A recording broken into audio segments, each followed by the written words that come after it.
Hello, friends. This is Confessions with Amy, and I'm glad you're visiting my channel. Here we share new confessions every day. I was stirring oat milk into my coffee when the video came through. Subject line, thought you might want to see this LOL. It was from Aunt Marlene, my mother's younger sister and the only one in the family who still texted me gifs of dancing cats at 2 a.m. A notification buzzed over my screen as I was logging into a Zoom call. I clicked the video out of instinct, half-focused. And then I heard my name. Camille's such a burden. Honestly, I don't know why she still clings to us like we owe her something. My mother's voice floated from the speakers, sharp and familiar. My hand froze on the mouse. The screen showed my mother's living room in Santa Clarita, dimly lit, familiar in every crevice, down to the crooked Monet print above the fireplace I'd hung there myself 3 summers ago. She thinks she's this martyr, my brother Lennox chimed in. All because she sends money. Please. Like she's some goddamn savior. She's 35, single, no kids, still playing house in Denver like it's an achievement. Laughter. From all of them. Even Zoe, my niece. She's only 17, but she laughed too. That soft, nasal giggle like mine, only meaner. I paused the video. The silence in my apartment was surgical. Like someone had sucked the air out of the room and left only the hum of my refrigerator and the sound of blood rushing in my ears. I sat back in my chair, coffee forgotten, laptop open, face still half-lit by the glow of a paused Zoom screen with 10 small corporate faces waiting for me to present Q2 projections. This couldn't be real. Or it could be, and that was the part that gutted me. Because I had been sending money for 7 years. When Mom got laid off, I stepped in. When Lennox's daughter needed braces, I helped. I paid the mortgage on the house after Dad passed, because no one else could. Or would. It was always just me, Camille Aldrin, the steady one. The invisible scaffolding holding the whole structure up. But apparently, I was also an emotional leech. That was the phrase that came next when I pressed play again. From my mother. The woman whose house existed because of me. I didn't finish the video. I didn't cry. I didn't call them. I didn't throw anything, though God knows I wanted to. Instead, I just sat there. And made a decision. Not out of rage. Not even out of sadness. Just clarity. Cold, liberating clarity. I didn't respond to the video. Not to Aunt Marlene's text. Not to the group chat where my mother sent a meme the next morning like nothing had happened. Not even when Lennox tagged me in a photo of his backyard barbecue and added, "Wish you were here, sis." I ghosted them. No explanation. No confrontation. Just silence. You'd think it would feel dramatic, maybe even satisfying. But it didn't. It felt surgical. Like cutting off a limb that had gone necrotic. Necessary. Bloody. Quiet. The truth is, I'd been rehearsing this goodbye for years in my head. In every phone call where Mom asked, "Did you send it yet?" without saying thank you. Every time Lennox posted a vacation photo from Cabo while I worried about whether I'd have enough left for groceries after the mortgage draft hit. I'd always thought if I left them, I'd need to scream. Burn a bridge. But no. I didn't want revenge. I wanted peace. So I logged into the bank portal. Chase home mortgage autopay cancel. Just like that. It felt like clicking unsubscribe from an endless newsletter I never signed up for. After that, I booked a ticket to Portland for a solo weekend retreat I'd been putting off for 2 years. Yoga, silence, green trees that didn't remind me of California. No calls. No messages. Just me and the realization that I didn't owe anyone an explanation for reclaiming my life. Still, the guilt had teeth. It didn't let go easily. What kind of daughter just stops? What kind of sister? What kind of person? But then I remembered that video. The laughter. The ease with which they stripped me of dignity. Not out of frustration, not in anger, but in casual, effortless cruelty. And suddenly, the guilt felt small. Like a childhood code I'd outgrown. They didn't even know I'd watched it. And I didn't plan to tell them. Because when someone shows you who they are, you don't argue. You believe them. The first call came on the 5th of the month. I was on my second cup of coffee, sitting on the floor of my apartment surrounded by sticky notes labeled with names like Studio Rental, Rhino, and Workshop Outline, finding voice after silence. I was finally planning the writing seminars I'd been dreaming of for years. My phone buzzed with a call from Mom, and I just watched it ring. No spike of panic. No instinct to answer. Just observation. She didn't leave a voicemail. Later that day, Lennox texted. "Hey, weird question. Did the mortgage autopay get cancelled or something? It didn't go through this month. Can you check?" No greeting. No punctuation besides the question mark. Classic Lennox, get what you need, then exit the conversation like a ghost. I stared at the message, reread it 3 times. I thought about responding with, "Yes, it was cancelled. Permanently." But I didn't. The next day, Mom called again. Twice. Then Zoe. Then Marlene, but she left a voicemail. "Hey, honey, listen, I don't want to stir things up, but your mom's really freaking out. They got a letter from the mortgage company. She's saying she thought you were still covering it. Anyway, just give her a call, yeah?" She sounded genuinely uncomfortable, like someone who knows the room is on fire but is too polite to mention it. Still, I didn't respond. Let them feel the silence. Let them sit in the space where my reliability used to be. I wasn't angry, I was still past that. I felt clear. Detached. Not cold, but free. Like I'd been holding up a crumbling roof for years, and one day I simply stepped out from under it and let gravity do the rest.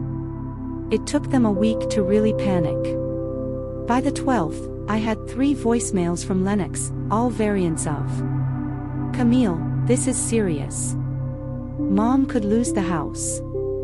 I know things have been weird lately, but don't punish her like this. We're family." Ah. Punish. As if my silence was a calculated act of vengeance. They still didn't understand. This wasn't revenge. It was release. By the 14th, they switched from confusion to full-on pressure. I woke up to a string of texts in the family group chat. Yes, the same one where I'd been ghosted for months unless someone needed something. "Mom. Camille. You need to call me. Right now. Lennox. Don't ignore us. You're putting the house at risk. Zoe. Grandma's crying. Are you okay? Why are you being like this?" And then the kicker, from Mom again. "After everything we've done for you, Camille, this is how you repay us." I stared at that sentence for a long time. Everything they had done for me. The irony was so sharp it almost made me laugh. I thought about the time I sent my entire tax return to cover a missed payment. The nights I stayed up refinancing the loan under my name so the interest wouldn't eat them alive. The birthdays I skipped for overtime, the trips I never took, the savings I never had. What had they done for me? I typed out a response, then deleted it. Again. And again. Because the truth is, once people show you who they believe you are, it's hard to unsee it. To them, I wasn't a person. I was a function. Camille the reliable. Camille the wallet. Camille the good daughter who doesn't ask for anything in return. And now that she was gone, they didn't know who to talk to. How to reason with someone who no longer played the role they'd assigned her. The voicemails got longer. Mom's voice started cracking. She said she was scared. That they were getting letters from the bank. That Lennox was trying to get it handled, but you know how unreliable he is. That part almost got me. Almost. Because that's what she always did, turned me against him so I'd stay close to her. So I'd keep fixing what he broke. So I'd feel needed. But I'd done enough. That week, I took myself out to dinner. Alone. A little place in Lodo with brick walls and jazz on vinyl. I ordered a steak, a glass of Oregon Pinot Noir, and dessert. I paid for it with my card. No guilt. No worry. I looked around and realized I didn't feel empty. I felt full.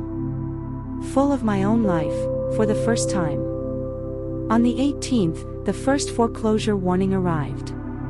Not to me, of course. It went straight to my mother's house in Santa Clarita, the one with the dusty blinds I paid to replace, the gutters I paid to clear, the porch I never sat on because I was too busy saving it. Marlene called again.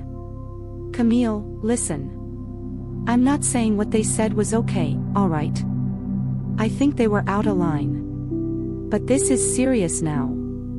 The house is in default. Her voice was tight. Nervous. I leaned against the kitchen counter, watching the steam rise off my tea. Earl Grey. Ceramic mug. Quiet evening in my Denver apartment, one I paid for, down to the last inch. They need your help, she added softly, like that would stir something in me. They did, I replied. And they used it up. There was a pause. Cam, you're not like this. This isn't you. That's where she was wrong. This was me. The me that had always been underneath the scaffolding, buried in debt, silenced by obligation. I just finally stopped pretending that love meant giving endlessly until I disappeared.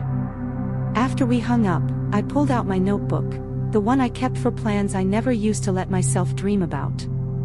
I turned to the page marked, Year 1, My Life, Not Theirs. I checked off a few items. Cancel mortgage payments.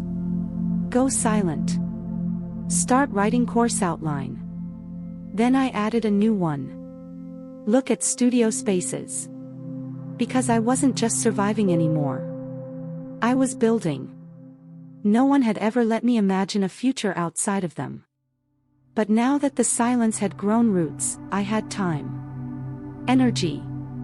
A pulse that didn't belong to anyone else's crisis. And no, I didn't feel bad that the bank was calling. That they might have to sell the house.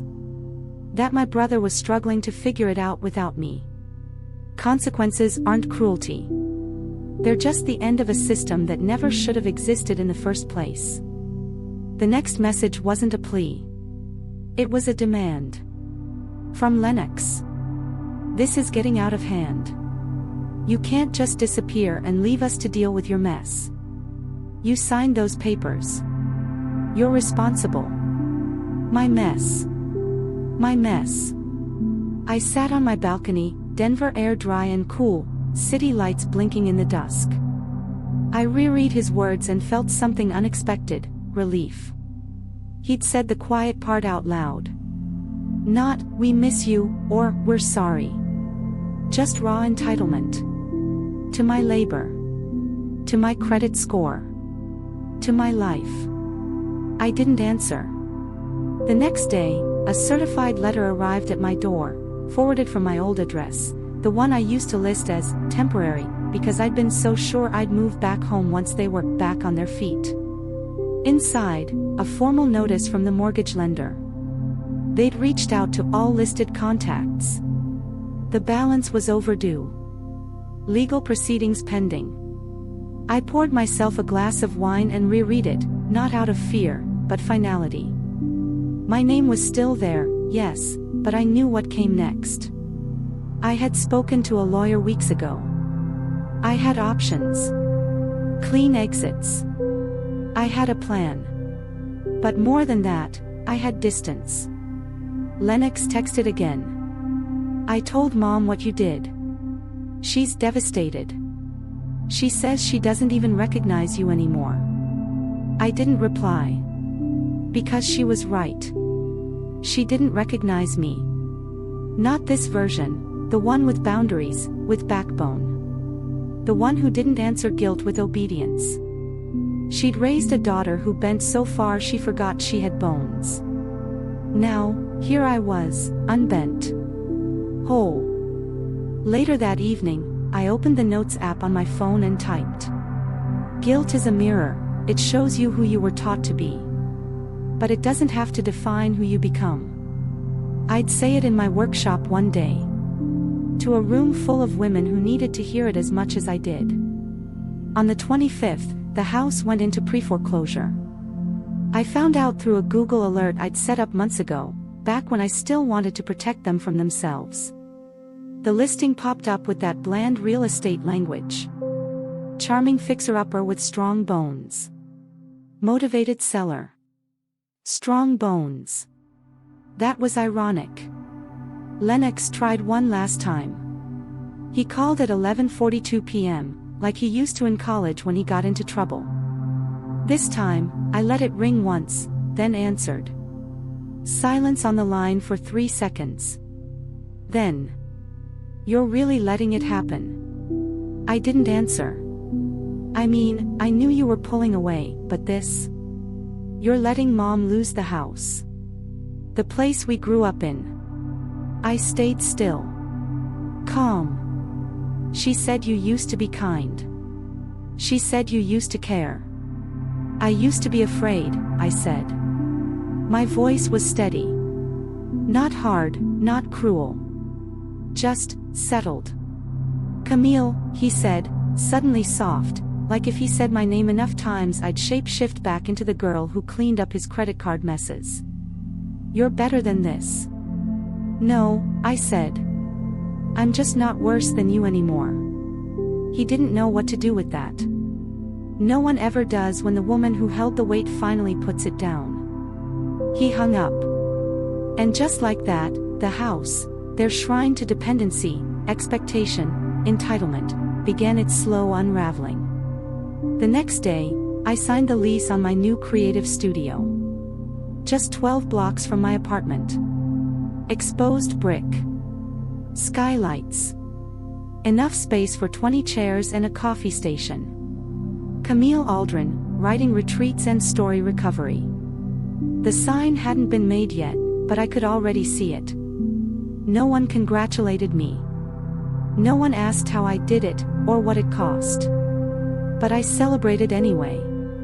With a chai latte, a lavender candle, and a moment of silence for the version of myself I finally let die. The fixer. The ghost. The sacrifice. It's been 6 months.